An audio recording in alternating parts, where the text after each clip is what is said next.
அன்பிற்கினியவர்களே, இனிய வணக்கம். ஒரு முறை ஒரு குடும்பவியல் வழிகாட்டல் நிகழ்ச்சியில் போது அங்கே வந்திருந்த ஒரு குடும்ப தலைவி மேடைக்கு அழைக்கப்படுறாங்க. அவங்கக்கிட்ட உங்கள் கணவர் உங்களை மகிழ்ச்சியாக வச்சுருக்கிறாரான்னு கேட்குறாங்க.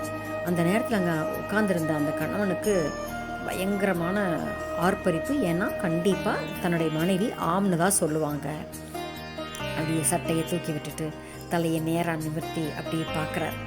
ஏன்னா அவளுக்கு தெரிஞ்சு கண்டிப்பாக இன்றைக்கு வரைக்கும் தன்னோட மனைவியை அவர் மகிழ்ச்சியாக தான் வச்சுருக்கார். அவளும் ரொம்ப மகிழ்ச்சியாக தான் வாழ்கிறா அப்படிங்கிறது அவனுக்கு தெரியும். ஆனால் மேடையிலிருந்து அவளோட மனைவியிடமிருந்து பதில் வருது. என்னன்னா, இல்லை, என் கணவன் என்னை மகிழ்ச்சியாக வைக்கவில்லை. இப்படி ஒரு பதிலை அந்த கணவன் எதிர்பார்க்கவே இல்லை. திரிச்சு போகிறான். மேடையிலிருந்து அவள் தொடர்ந்து பேசுகிறான். என் கணவர் என்னை இதற்கு முன்னால் மகிழ்ச்சியாக வைக்கவும் இல்லை, இனியும் மகிழ்ச்சியாக வைக்கவும் முடியாது. ஆனால் நான் மிகவும் மகிழ்ச்சியாகத்தான் இருக்கிறேன். நான் மகிழ்ச்சியாக இருக்கிறேன் என்பது அவரை சார்ந்த ஒன்றல்ல, அது என்னை சார்ந்தது. என் மகிழ்ச்சி என்னை மாத்திரமே சார்ந்த ஒன்று. நான் எப்போதும் எந்த நிலையிலும் மகிழ்ச்சியாக இருக்க வேண்டும் என தீர்மானித்து விட்டேன். என் மகிழ்ச்சியை ஒரு நபர் மீது, ஒரு பொருள் மீது அல்லது ஒரு சந்தர்ப்ப சூழ்நிலை மீது சார்ந்திருக்க வைத்தால் நான் என்னை பெரும் சிக்கலிலும் பேராபத்திலும் தள்ளிவிடுகிறேன் என்று அர்த்தமாகும். இந்த மண்ணில் உள்ள அனைத்தும் மாற்றங்கள் காண வல்லவை.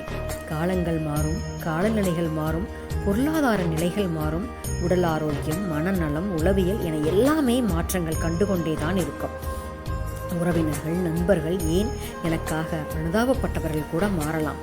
குறைந்த வசதி இருந்தாலும் நான் மகிழ்ச்சியாக இருப்பேன். நிறைந்த வசதி இருந்தாலும் நான் மகிழ்ச்சியாக இருப்பேன். நோயாளியாக இருந்தாலும் சரி, நான் மகிழ்ச்சியாகவே இருப்பேன்.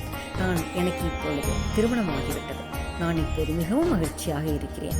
நான் திருமணம் முடிக்காவிட்டாலும் மிகவும் மகிழ்ச்சியாகவே இருந்திருப்பேன். நான் முதலில் எனக்காக வாழ்கிறேன்.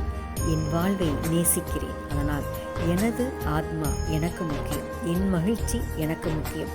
என் மகிழ்ச்சியை மற்றவர்களின் கழுத்தில் முடிச்சு போட்டு ஒருபோதும் வைக்க மாட்டேன். அதனால் உங்கள் மகிழ்ச்சியை நீங்களே தீர்மானிங்க. உங்களுடைய மகிழ்ச்சியை வேற யாருக்கும் கண்டிப்பாக வழங்காதீங்க அப்படின்னு அந்த அம்மா சொல்லி முடிச்சாங்களாம். கண்டிப்பாக மகிழ்ச்சிங்கிறது நம்ம மனசு சார்ந்த விஷயங்க, நம்மளை சார்ந்த விஷயங்க. அதைய யார் கையிலையும் ஒப்படைக்காதீங்க, சரிங்களா? நாளை சந்திப்போம் தோழமைகளே. மகிழ்வுடன் விஸ்டம் மெட்ரிக் மேல்நிலைப்பள்ளி, செய்யாற்றை வென்றார்.